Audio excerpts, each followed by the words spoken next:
Bonjour, nous avons entamé le module 4 qui est divisé en trois parties concernant 1. Le financement et développement des infrastructures, 2. Les notions de PPP, participation publique-privée, ou bien partenariat public-privé, et 3.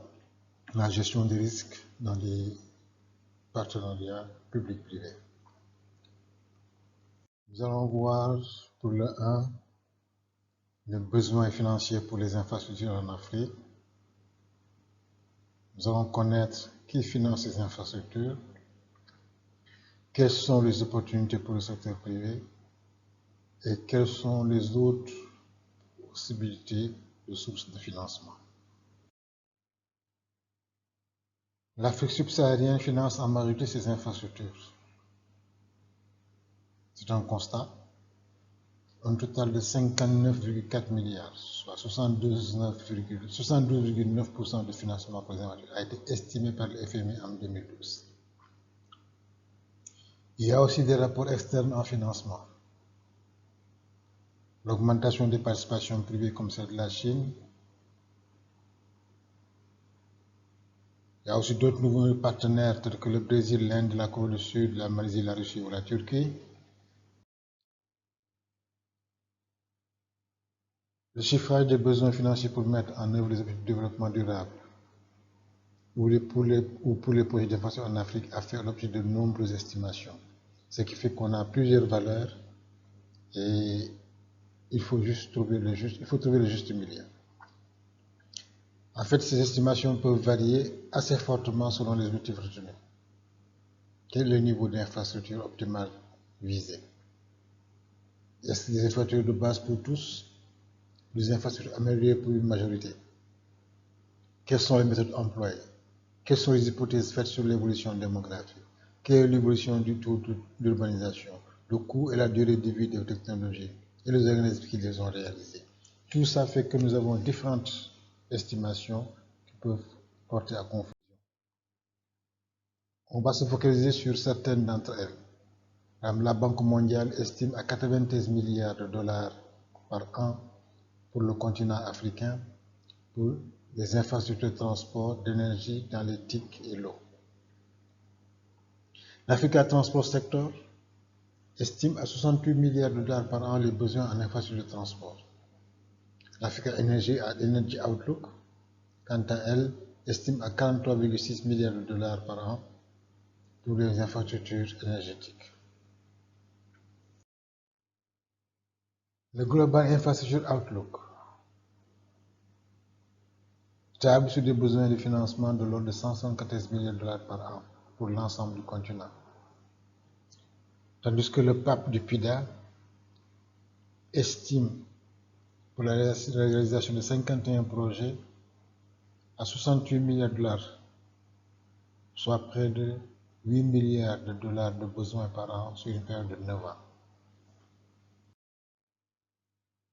Sur la Banque africaine de développement, les besoins peuvent être estimés entre 130 et 170 milliards de dollars par an.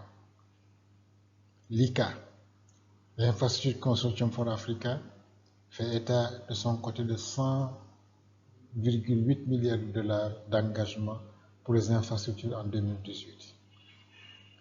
Une chose est claire, il y a une hausse nette de 24% sur un an et de 33% sur la période 2015-2017. Par contre, ce montant est vraiment en deçà des 130 à 170 milliards de dollars identifiés par la BAD, ce qui laisse entrevoir un déficit de l'ordre de 30 à 50 milliards par an.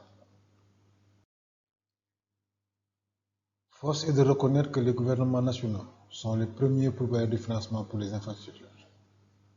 Selon un rapport de l'ICA, les engagements des pays africains ont progressé de 26% en 2018 par rapport à la moyenne des 3 années précédentes. En valeur absolue, les pays africains constituent la principale source de financement avec 37% du total des engagements, soit 37,65 milliards de dollars. Les pays et régions interviennent de façon directe, soit à travers des fonds, Les engagements de la Commission européenne s'élevaient par exemple en 2016 à 1,4 milliard de dollars via le Fonds européen de développement pour les pays d'Afrique subsaharienne.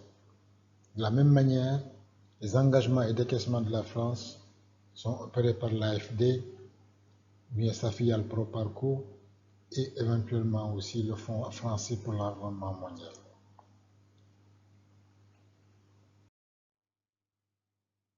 Il y a aussi les institutions bilatérales, telles que la BAD, et à travers sa société financière internationale SFI, la Banque mondiale soutient également les investissements dans les infrastructures et particulièrement les projets de participation publique-privée. Depuis 2009, la BAD dédie ainsi 60% de son portefeuille aux projets d'infrastructure et sur la période 2010-2016, elle a alloué 6 milliards de dollars pour l'électrification de l'Afrique. La BAD a également lancé un New Deal énergétique afin d'accroître l'accès à l'électricité au niveau actuel d'environ 25%, du niveau actuel d'environ 25% à quasiment 100% à l'horizon 2025. Il y a aussi les banques régionales de développement. Par exemple, la Development Bank of South Africa, qui s'est engagée à autour de 1,2 milliard de dollars en 2016, aux côtés de 984 millions de dollars communs engagés par la Banque Ouest Africaine de Développement, la BOAD, la Banque d'investissement et de développement de la CEDEAO, la BIDIC, et la Trade and Development Bank et la East African Development Bank. Je vous dis que ces investissements institutionnels, avec environ 634 milliards de dollars d'actifs sous gestion en 2007, représentent une source potentielle importante de financement. Selon PricewaterhouseCoopers, les avoirs gérés par ces derniers devraient quasiment doubler à l'horizon 2020, passant à 1100 milliards de dollars pour les investisseurs institutionnels. Ces investisseurs institutionnels regroupent les fonds de pension, les assureurs, les fonds souverains et les caisses de dépôt. Par contre, par la nature de leurs passifs composés d'engagements contractuels intergénérationnels, des capitaux publics ou de capitaux mixtes, on parle des fonds de pension, des compagnies d'assurance, des fonds souverains et des caisses de dépôt, ces entités financières devraient être peu dépendantes des capacités de financement des marchés de court terme et disposer de ressources abondantes à long terme. Mais en pratique, chacun de ces acteurs fait face à des défis propres intrinsèques et l'environnement dans lequel il évolue. Les capacités étrangères d'investissement sont ainsi fortement tributaires de la nature des ressources collectées, des mécanismes permettant de les mobiliser et du cadre réglementaire. Les caisses de dépôt, par exemple, bien que les capacités financières soient à ce stade peu adaptées au financement de projets d'infrastructures d'envergure, les caisses africaines pourraient assumer, dans les limites des risques définis, un rôle de précurseur et d'amorçage. Les capacités de gouvernement étant limitées par des contraintes économiques et fiscales, il est indispensable d'avoir recours à des financements externes. Ainsi, l'intervention du gouvernement est complétée par la participation d'organes de financement de développement extérieurs au pays. Ces derniers sont originaires d'Europe, d'Amérique, des pays arabes ou d'Asie. C'est là où on peut vous dire que la Chine contribue ainsi à hauteur de 25%, 25,7 milliards de dollars. Les membres de l'ICA, environ 20%, 20,2 milliards. Puis le secteur privé à hauteur de 12%, 11,8 milliards dans le financement des infrastructures en Afrique. Jusqu'à ce jour, le gros des financements des infrastructures, notamment en Afrique subsaharienne, a été majoritairement soutenu par les pays de la région, au contraire de ce que pense l'opinion en général. Il suffit de le renforcer pour que les choses puissent aller encore beaucoup mieux. Le total des engagements pour la construction des infrastructures s'élève à 4 300 milliards de dollars, selon des données accumulées par Global Infrastructure Hub. Or, sur la même période, les besoins s'élèvent à environ 6 000 milliards, ce qui nous donne un gap de 1 700 milliards de dollars. Selon plusieurs analyses, ce défi financier pour les infrastructures en Afrique constitue une belle opportunité pour le secteur privé international. les gouvernements africains n'ont pas le choix, les ressources sont de moins en moins importantes face aux besoins de la population. À cela s'ajoute l'exigence pour les économies de bénéficier des investissements non plus pour augmenter le stock des infrastructures, mais pour réaliser des ouvrages susceptibles d'impacter positivement la croissance. Les partenariats public-privé ne sont plus un concept inédit et des gouvernements motivés peuvent faire des PPP un élément de réussite durable et viable du développement des infrastructures régionales selon les cas. L'absence de législation, de réglementation habilitante, le manque de compétences locales et la mauvaise compréhension de l'allocation des risques dans les PPP. Et là, je vais revenir quand on aura un chapitre, un module 4.3, rien que pour l'allocation des risques dans les PPP. Ce sont autant de goulets d'étranglement qui empêchent actuellement l'Afrique de libérer pleinement l'intérêt du secteur privé. Plusieurs pays ont aménagé des cadres législatifs pour améliorer les contrats avec le secteur privé, mais leur mise en œuvre constitue une autre paire de manches.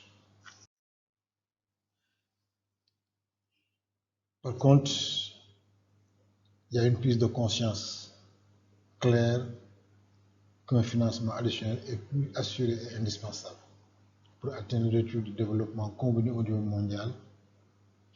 Et c'est ce qui fait que les gens se retournent sur les sources novatrices de financement destinées à compléter les sources de financement traditionnelles.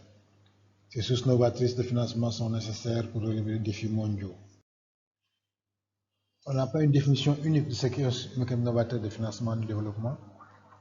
Un certain nombre d'initiatives ont été laissées, notamment dans le domaine de la santé, mais n'ont pas permis de mobiliser des ressources très importantes. La faisabilité de nouveaux mécanismes de financement dépend non seulement de l'existence de ressources de financement, mais également de la façon dont les ressources mobilisées sont canalisées à destination des utilisateurs.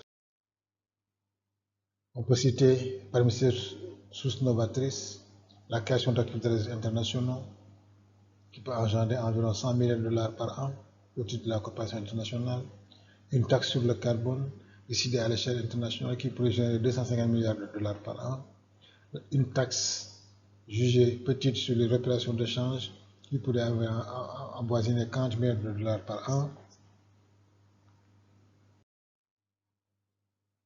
Il y a aussi les fonds de pension. En mars 2017, l'Africa Growth Initiative de la Brookings Institution sensibilise sur le potentiel non exploité des fonds de pension comme une source de financement pour les infrastructures de l'Afrique. En Afrique, les fonds de pension sont relativement importants. En 2013, 10 États africains avaient 380 milliards de dollars de capitaux en valeur absolue. Malheureusement, ces capitaux manquent de cadres appropriés qui peuvent garantir des résultats dans le développement des infrastructures.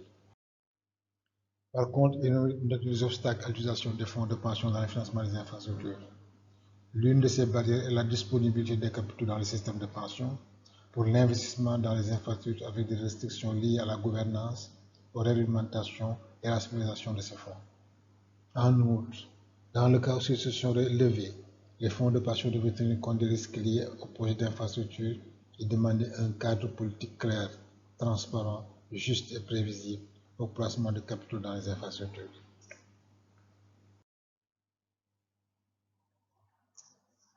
Pour que ces fonds de pension puissent participer au financement des infrastructures, il faudrait s'attaquer aux facteurs qui influencent leur volonté afin de libérer le potentiel en la matière.